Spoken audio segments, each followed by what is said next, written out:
George Galloway, thank you very much for doing this. I'm sitting in London, in the city of London right now. I'm an American. You're a citizen of the country I'm sitting in, but you're not in this country. You're in another country. Why are you there, and when are you coming back? Well, it's a long and difficult story. It started last month when my good wife and I were detained but not arrested by the anti-terrorism police at Gatwick Airport in London.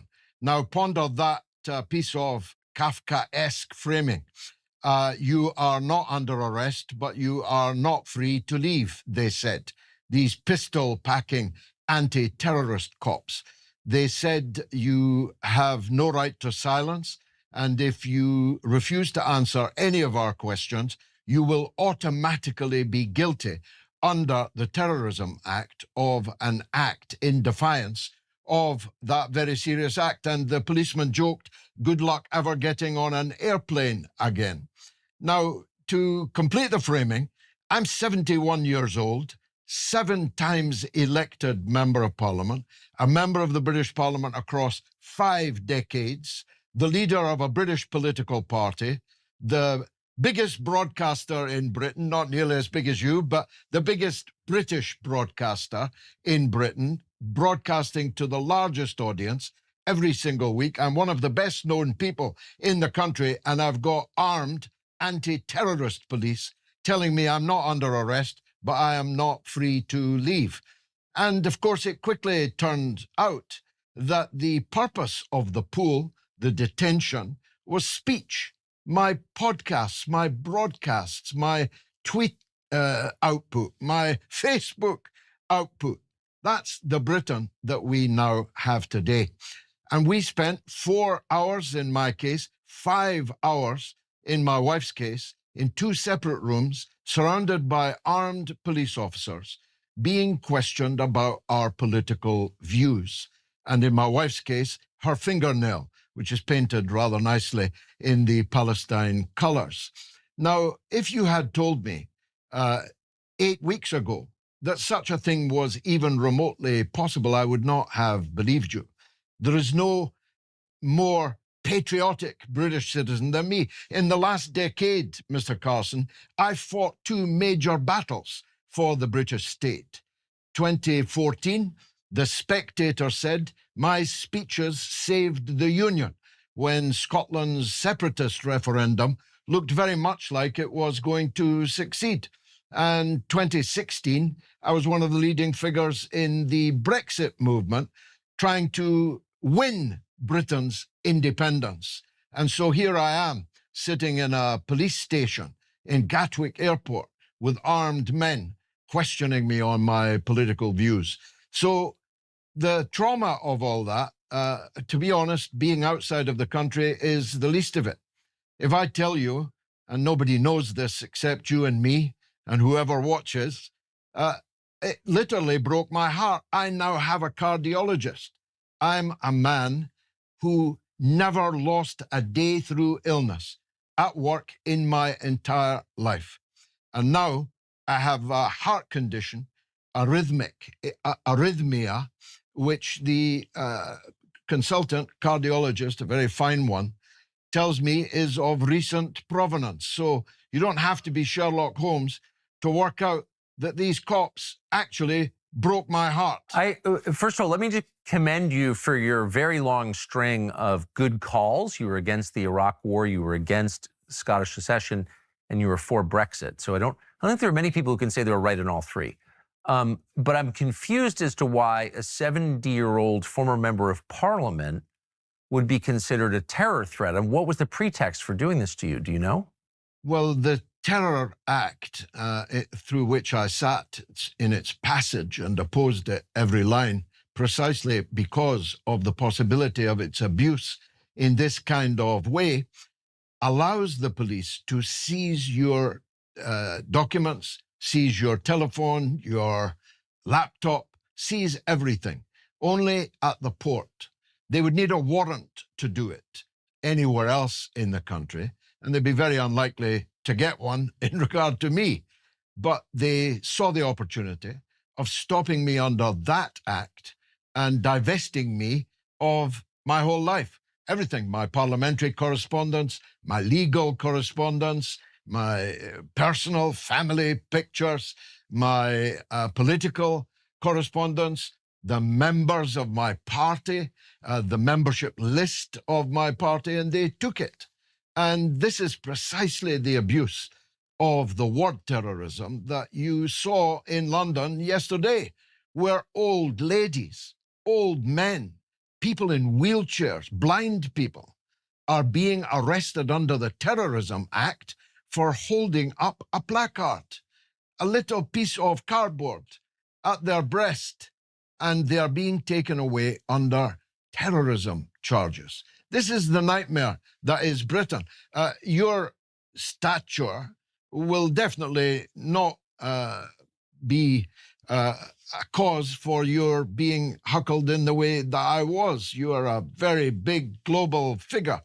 They wouldn't dare to touch you to get your telephone, to get your laptop.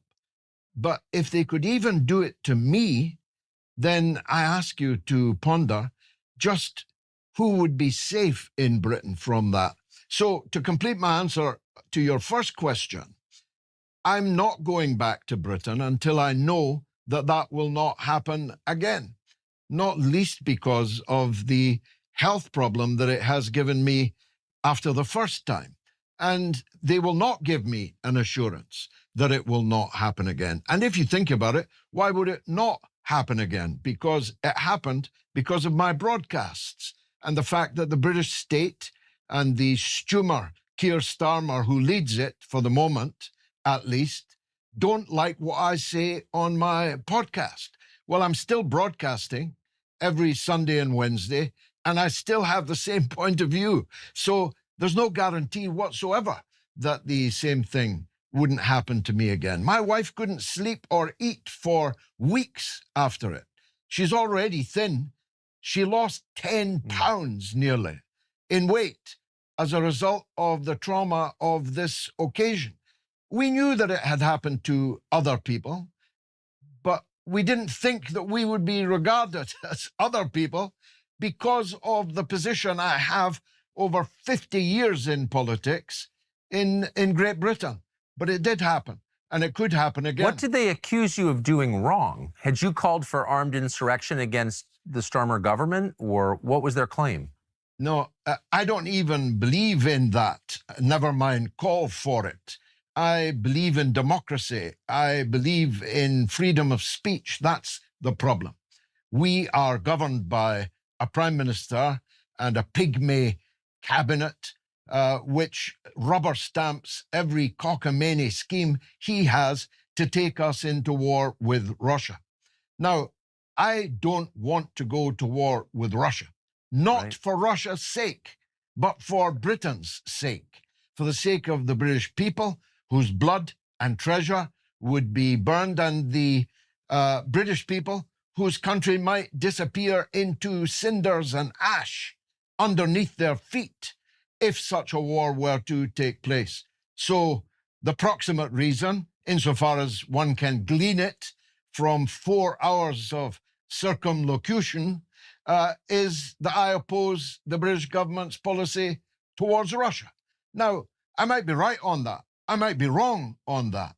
But as John Stuart Mill points out, if you deny a point of view the right to be heard, the loser is not the person with that point of view, but the rest of us, because we will not hear what might actually turn out to have been good advice. But that's not the way these social democrats, Christian Democrats, all across Europe have put the lights out on freedom of speech, lights out on democracy. They're interfering in elections. They're cancelling other people's elections. They are throttling free and independent media. They are bankrolling stooge media to try and crowd out. They are threatening the social media platforms with sanction and even closure if they don't kowtow to the prevailing orthodoxy.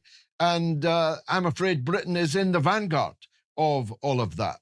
And I make this point. I'm not saying this because I hate Britain, but because I love it.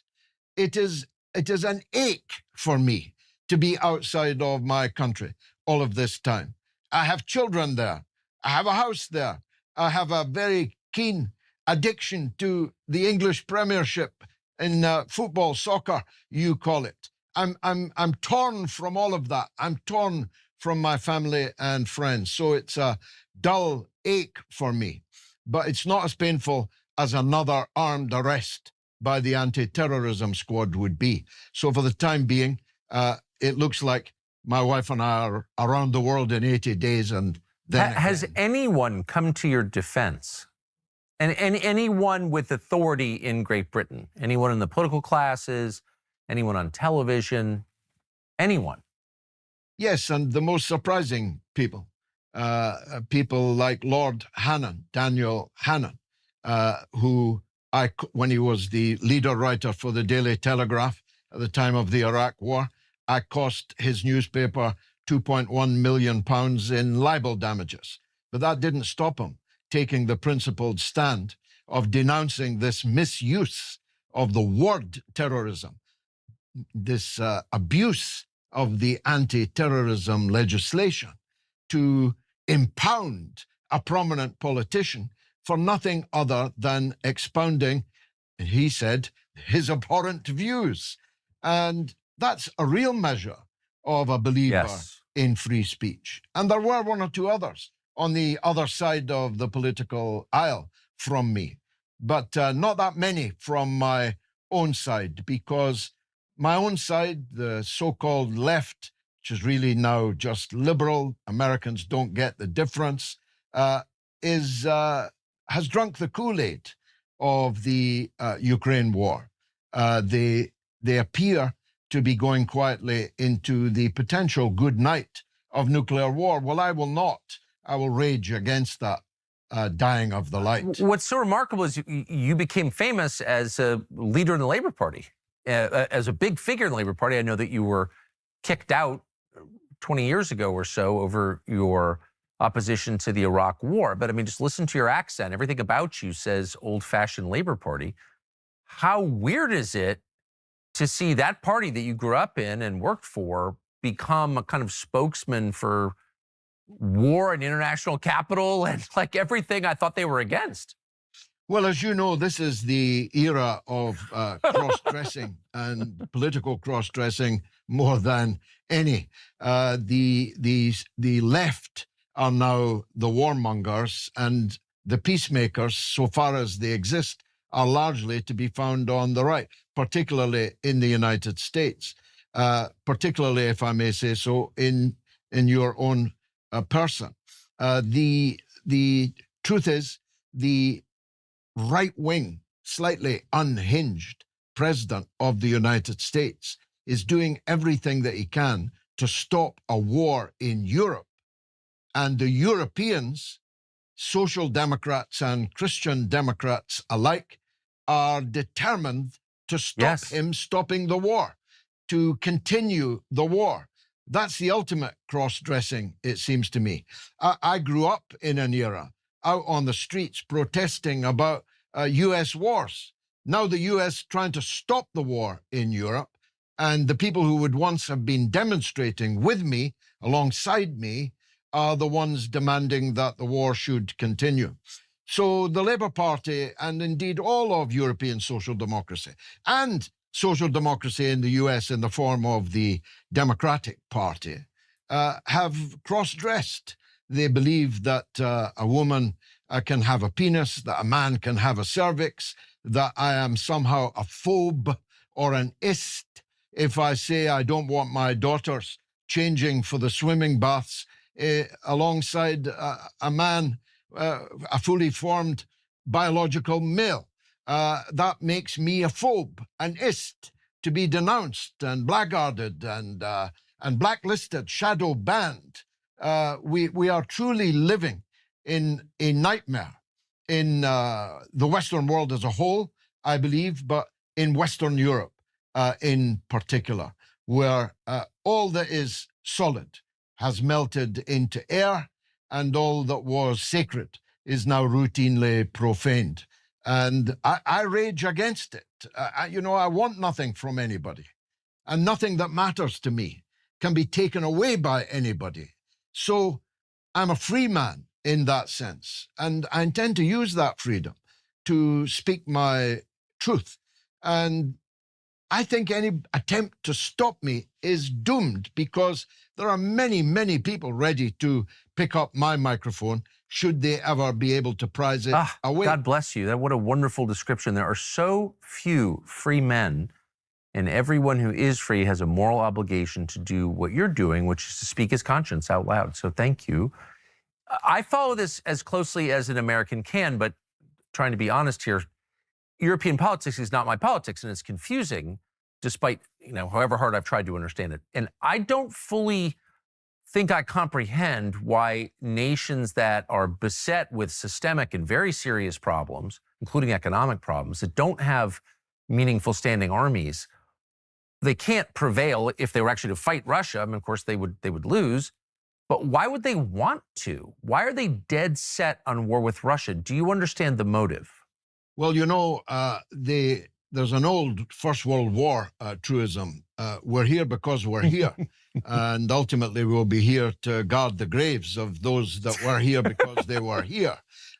It's partly that they have dug themselves, I don't want to get Shakespearean, but they are steeped in blood so far that it is a genuine question whether it's bloodier to go on or to go o'er.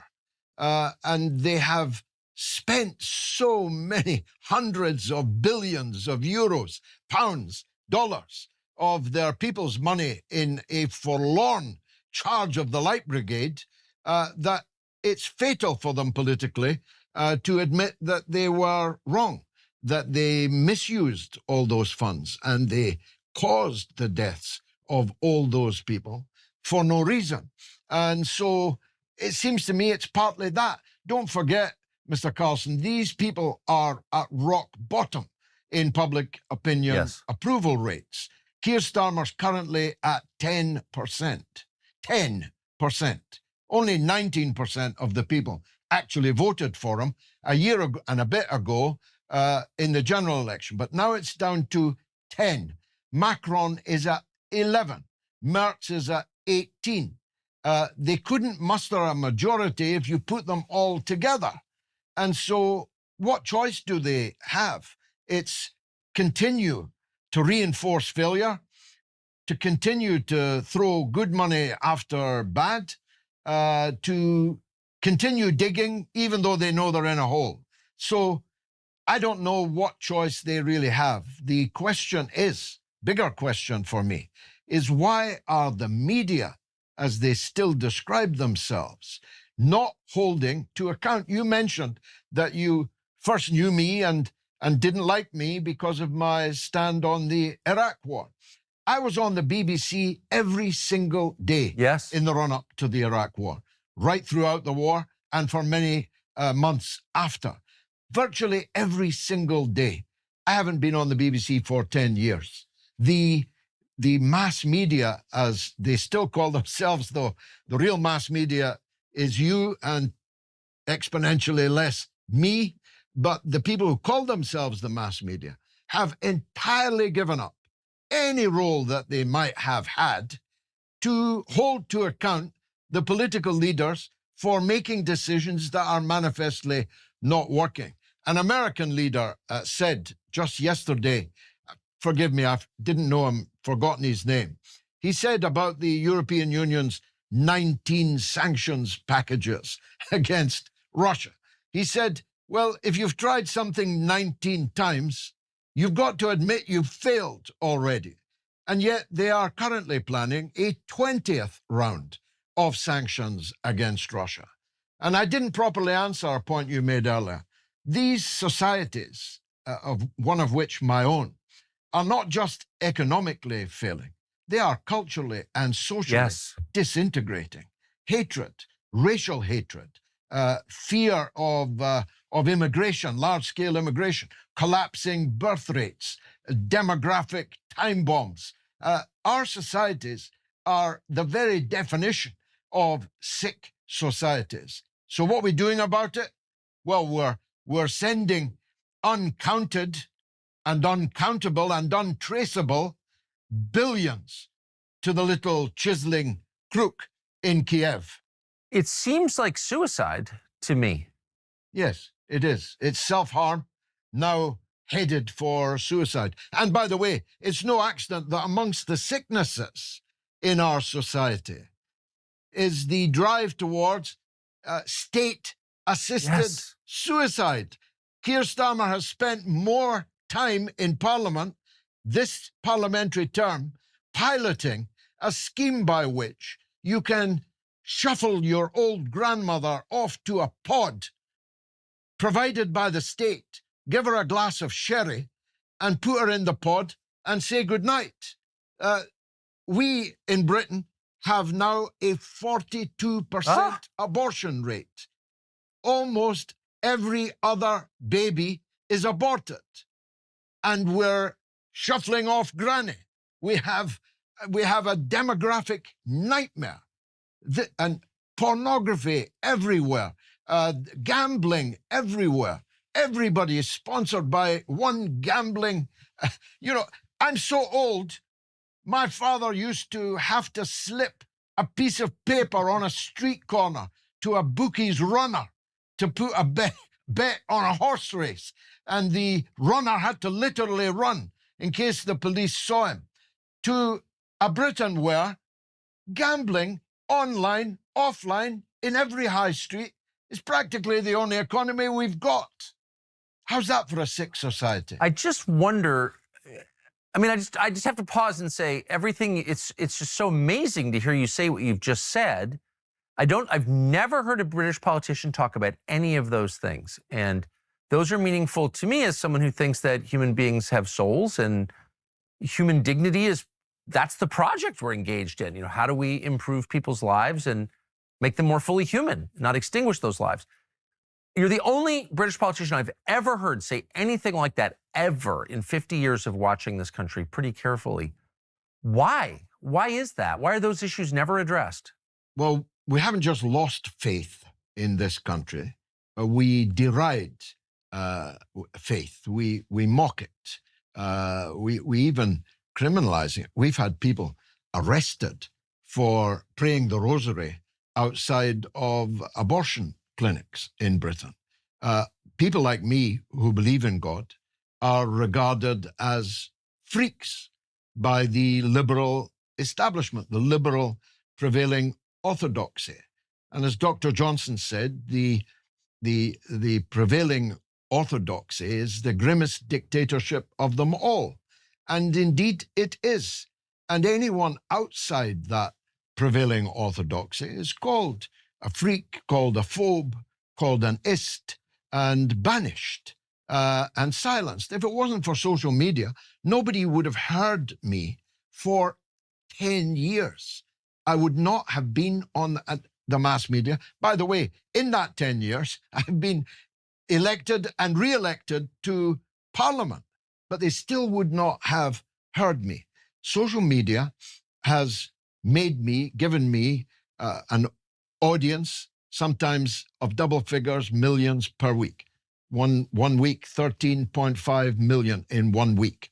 Again, nothing like your numbers, but in British terms, massive numbers, far more than any BBC program or Sky News. But I have to do it all. My wife and I, a mom and pop podcast, broadcast, and look where it got me. When my numbers grew so alarmingly that the state realized that actually not only was I continuing to speak, I was reaching more and more people. They send the police to Gatwick Airport to not arrest but detain me and seize all my material. That's a measure, I think, of how dangerous the independent man or woman is. Look, the two greatest broadcasters in the world today are you and Candace Owens. What's the main thing you have in common? That the audience believes you to be independent people, honest people, who may be right, may be wrong, but whom you can count on to be telling you what they genuinely believe to be the truth. That's worth its weight in gold, but it's also a sword pointed at the hearts of the liars, the deceivers, the people who count on the ignorance of the mass of the public. And to be a threat to them is very heaven, as Wordsworth would say. How does this resolve? My understanding is your current prime minister has a number of years. I mean, it's years to go in his term. There won't be an election until then. The country is changing at very high speed. War looms, economy teetering. The demographic change is very difficult for people to metabolize. I mean, how is this fixed? It's a very real and difficult question. Keir Starmer is here today, gone tomorrow. I predict to you that he will not be the Prime Minister the next time we speak, unless it's very, very soon. He may be gone by Christmas. He'll definitely be gone by May, when Labour's local election disaster, avalanche, defeat is certain now. If you do as I do and read the runes of the local government by-elections every Thursday, it's regular as clockwork, the Labour Party vote falls somewhere between 20 and 50% in each of these contests. So in the local council elections, there will be such a slaughter of Labour councillors that he will be unseated. The problem is, in this existential hour, there's no Churchill in this picture. There's no Labour figure who's any better than Starmer, any more popular than Starmer, with policies any more palatable than Starmer. But he will be unseated, and he'll be replaced with another Tony Blair clone. And I could tell you his name if you want it. His name is Wesley Streeting. And you won't be impressed when you read about him. You won't be impressed when you see him. But he's virtually certain to be the next Labour leader. And that will not improve Labour's fortunes. So Britain has the task of holding on and surviving in time for the next general election, which, as you rightly say, is more than 3.5 years from now. So we're in big trouble. We haven't been in trouble like this since the autumn of 1940, stretching into the summer of 1941. And as I say, there is no Churchill on the horizon. I watched what happened to Jeremy Corbyn. I was never a Labour voter or sympathizer, really, but I was struck by, and I'm not a friend of Corbyn's or anything, and it's not my job to defend him. However, I noticed the unfairness, just the sort of transparent unfairness of the attacks against him, and that piqued my interest. Why are they calling this man names that clearly aren't true? And it seemed obvious, again, from across the ocean just watching, that this was the kind of last step in converting what was a workers' party, a labor party, into a neoliberal banking party with the foreign policy and social policy to match. That was my read of what happened. Is there any chance that you could return from exile and take it over and return it to what it was, a pro-Britain party? I don't think the Labour Party can be saved. That's why I lead what we call the Workers' Party of Britain. We got 212,000 votes in 150 constituencies. So if you gross that up, we would have had 1 million votes. We didn't win any seats, but we came second in several, all of which were currently predicted by the opinion polls to capture. So you can't rule out new developments. And Mr. Corbyn himself is next weekend forming another party, though it's beset by wokeness and division and ultra-leftism, left extremism. He's already having trouble staying at the helm of that new party, and it isn't even founded yet. But there's the Greens, who are the ultimate in greenery, quackery, and wokery, but they're doing quite well. So I think the next election, if Britain survives, will be a parliament, a balkanized parliament. The nationalists, separatists will have another go, and this time they may very well succeed. The Greens, socialist parties like mine and others, but the main winner will be reform. Nigel Farage is currently on track for an absolute majority in the next parliament. But I'm sorry to tell you, you probably like him more than I do, and I worked hard with him in the Brexit campaign, so I know him up close and personal. He isn't the answer either. He has a shallow political outlook which depends entirely on the race question, and the race question in Britain can never really go anywhere. First of all, the ethnic minorities in our country are very, very much smaller than they are in yours, and in any case, white people will soon be an ethnic minority in your country. That's not the case in Britain.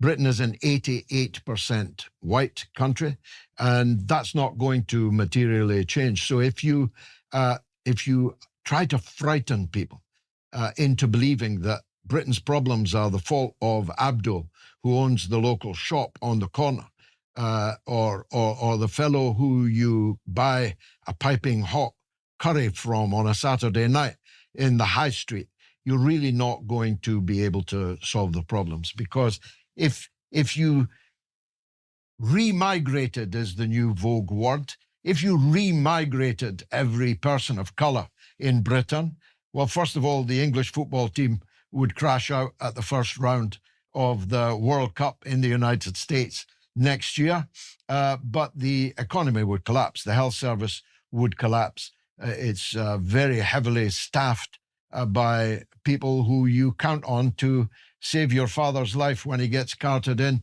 with angina on a gurney. So it'll never succeed. And if that's your only club in your golf bag, then you are merely setting yourself up to fail. And all of the other prescriptions that Nigel Farage has are all tired, clapped out, Thatcherite solutions, which weren't solutions then, and they definitely ain't now. So, in short, I'm saying we are in deep trouble, Tucker. We are a country in deep trouble. And there's only one consolation, that all of our European neighbors are in the same trouble. Well, since you brought up the uncomfortable race question, I just, something that I have noticed, this is different from the United States in some ways. And I've noticed that on the issues that you described, including mass migration, by the way, but particularly on questions of birth rate and the value of life, foreign wars, foreign entanglements, that a lot of the people from an American perspective we assume would be, sort of not on the same side as you are. And that the most kind of hysterical pro-death forces in your country, and I hate to say this because I am Anglo-white, but they're liberal Anglo-whites. Is that fair to say? It is. In the last parliament, one of my last acts in the last parliament was to go on a parliamentary visit for an audience with the late Pope Francis. And I was the only socialist person that was there. All the other people that were there were not just conservatives, but they were, well, pretty far out conservatives for the most part. And it got me thinking that such is the parlous state of demoralization of my side of the political argument, that there is nobody I could think of on the left in Britain that would have joined me for that audience with the Pope, despite all of the very fine things that that Pope in particular represented. They would not have been seen, if you'll forgive the pun, dead with the Pope. And when I, as I do every hour, retweet the Right to Life propaganda, about the Yes. suicide bill, about the disastrous abortion rates, and so on, I realize that the traction I have is largely amongst people who would describe themselves as conservative or right-wing. But there's one saving grace, and it's one of the reasons why I'm still an electable politician. Practically the only people in Britain who, as a bloc, can be counted on these moral questions are the black and other ethnic minority populations. I mean, people rubbish the Muslims, for example, routinely in Britain. But the only people you could reliably say who will be pro-family, who will be pro-marriage, who will be anti-abortion, who will be anti-state suicide are that very community. And of course, because I have all my life trumpeted these views, then apart from issues like Gaza and so on, I have a very big following in those communities. And not just Muslim. Black Christians, for example, particularly in the London area, there are happy, clappy churches in every part of London that are filled to their gunnels with black African Christians. And they feel exactly the same way as I do on these issues of life and death, on these issues of morality. So these are a saving grace. There are many other reasons to be grateful for the presence of these people in the country, but that's quite a big one. Amazing. I hope that if you ever leave exile, and I hope it's sooner rather than later, you will come to the United States and stay in my house. You are always welcome. George Galloway, who I've admired, I didn't even know very how much we agreed on, but thank you very much for doing this, and Godspeed. Me too. Thank you. It's been an honor. Thank you.